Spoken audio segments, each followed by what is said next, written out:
अस्सलामुअलैकुम, मैं हूं काविश मेमन। आईटी का दौर है, सोशल मीडिया का दौर है, आर्टिफिशियल इंटेलिजेंस का दौर है। तो दुनिया के तकरीबन हर मुल्क की एक कोशिश है और ख्वाहिश होगी कि वो इस दौर में सबसे आगे हो, सबसे सरफ़हरिस्त हो। अपने नौजवानों को वो स्किल्स सिखा रहे हैं, अपने नौजवानों को वो काबिल बना रहे हैं कि वो इस फ़ील्ड में कामयाबी के झंडे गाड़े ताकि उस मुल्क का नाम रोशन हो। वो मुल्क मज़ीद गुज़रते वक़्त के साथ जो टेक्नोलॉजीज़ में इज़ाफ़ा हो रहा है, उसको नौजवान वो टेक्नोलॉजीज़ सीखें और अपने मुल्क का नाम रोशन करें। अगर हम भारत की बात कर लें, ज़्यादा दूर नहीं जाते, पड़ोसी मुल्क, तो भारत की जो मईशत है उसका अरबों डॉलर्स का जो इन्हिसार है वो है आईटी सेक्टर पर। और भारत में हज़ारों ऐसे नौजवान हैं जो इस फ़ील्ड में सीख रहे हैं। बहुत ज़्यादा टैलेंट मौजूद है और वो दुनिया के मुख्तलिफ़ हिस्सों में अपने टैलेंट को निखार भी रहे हैं, दिखा भी रहे हैं और यही वजह है कि उनकी इकॉनमी का एक बहुत मज़बूत भी शायद इसी वजह से है कि एक आईटी का एक बहुत बड़ा इन्हिसार है। दुनिया के जितने ममालिक हैं, वो कोशिश करते हैं कि यहाँ अपने नौजवानों को अब लगाया जाए क्योंकि फ्यूचर ये है। लेकिन बदकिस्मती के साथ पाकिस्तान बाकी तमाम चीज़ों की तरह इस चीज़ में भी सबसे पीछे है। मतलब हम चाहते हैं कि हमारा नौजवान बासलाहियत ही ना हो। मतलब हम तालीम तो दे ही नहीं रहे।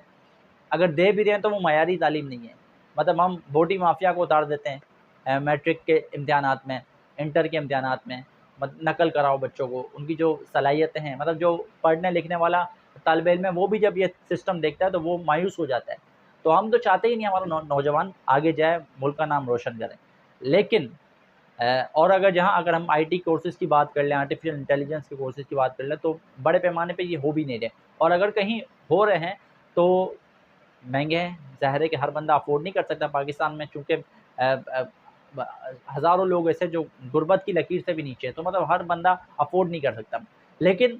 अब एक अच्छी खबर ये आई है कि अवामी गवर्नर ने एक बड़ा ऐलान कर दिया है और इससे कबल भी हमने देखा था कि जेडीसी ने भी इस सिलसिले में एक अहम जो है वो संग मील अबूल किया था और हज़ारों बच्चों को आईटी की तालीम देने का ऐलान किया था। इसके साथ-साथ अगर हम जमात इस्लामी की बात करें तो जमात इस्लामी ने भी ख़ास तौर पे यूथ के लिए बहुत ज़्यादा काम किया और ख़ास तौर पे अगर आईटी सेक्टर की बात कर ली जाए तो ख़वातीन के लिए भी उन्होंने एंट्री टेस्ट करवाए थे, नौजवानों को भी एंट्री टेस्ट करवा के मुख्तलिफ़ इंस्टीट्यूशंस में दाखिले दिलवाए थे। तो अब जो है वो एक और कराची के नौजवानों के लिए अच्छी खबर ये है कि अवामी गवर्नर ने यानी कि कामरान टिसोरी ने बड़ा ऐलान कर दिया है। वो ऐलान क्या किया है, पहले आप ये सुन लें।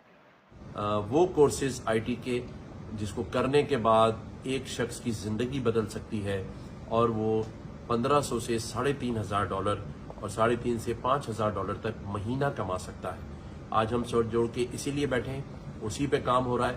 और मैं समझता हूं कि अब इंशाल्लाह घंटों और दिनों की बात है सिर्फ कि हम अनाउंसमेंट करने जा रहे हैं न्यूज़। जी, बिल्कुल, ये एक बहुत बड़ा मंसूबा है और इम्कान यही ज़ाहिर किया जा रहा है कि कुछ दिनों बाद ही इसका जो है बाकायदा तौर पर आगाज़ हो जाएगा और मुमकिन है कि अखबारात के ज़रिए टीवी चैनल्स के ज़रिए या एक प्रेस कॉन्फ्रेंस के थ्रू जो है वो तमाम तर डिटेल जो है वो फराहम कर दी जाएगी और ऑनलाइन एक फॉर्म प्रोवाइड किया जाएगा जिसके ज़रिए स्टूडेंट्स जो है वो उस फॉर्म को फिल करके एंट्री टेस्ट रखा जाएगा जिसमें कामयाबी के बाद फ्री में मुमकिन है फ्री में भी हो और मुमकिन है कि कुछ फ़ीस रख कर मतलब बहुत ज़्यादा नहीं, जिस तरह मुख्तलिफ़ इंस्टीट्यूशन में हज़ारों लाखों रुपए फ़ीस लिए जा रहे हैं। तो मुमकिन है कि फ़ीस हो, बहुत ही कम फ़ीस हो कि हर बंदा अफ़ोर्ड कर सकता हो। तो एक बहुत बड़ा मैं समझता हूँ कि एक गेम चेंजर भी हो सकता है और मैं समझता हूँ ना सिर्फ़ ये कराची बल्कि मुल्क के दीगर हिस्सों में भी ये चीज़ें होनी चाहिए और उसूलन देखा जाए तो ये काम ना जमात इस्लामी का है, ना कामरान टिसोरी साहब का है, ना जेडीसी वालों का है, ना जो लोग ये इस काम में आगे आ रहे हैं उनका है। बेसिकली ये काम रियासत का होना चाहिए, बेसिकली ये काम हुकूमत का होना चाहिए, हुकूमत की प्रायोरिटीज़ में शामिल होना चाहिए कि हम अपने नौजवानों को बासलाहियत बनाएँ, उनकी काबिलियत को निखारें। लेकिन बदकिस्मती से जहाँ हम दीगर चीज़ों में दुनिया से सबसे पीछे हैं, तो वहाँ हम आईटी के दौर में भी हम सबसे पीछे जा रहे हैं और मैं ये समझता हूँ कि अपने नौजवानों को ख़ास तौर पे इन चीज़ों की तरफ राग़िब करना होगा और सोशल मीडिया का दुरुस्त इस्तेमाल सिखाना होगा ताकि हमारे मुल्क में ज़र मुबादला है, डॉलर्स में नौजवान कमाएँ और ख़ास तौर पे जो गुर्बत, बेरोज़गारी और माशरे में जो बदअमनी का एक राज है और ख़ास तौर पे हम देखते हैं कि हमारी इकॉनमी की जो सूरत हाल है तो मतलब अब नौकरी से तो मतलब गुज़ारा ही नहीं है ना। तो इन दी एंड आपने कोई ना कोई ऐसी स्किल सीखनी है जिसके ज़रिए आप अपने घर वालों को खुश रख सकें, अपनी फैमिली को खुश रख सकें और ये तभी हो सकता है कि जब हम दुनिया के साथ-साथ चलेंगे।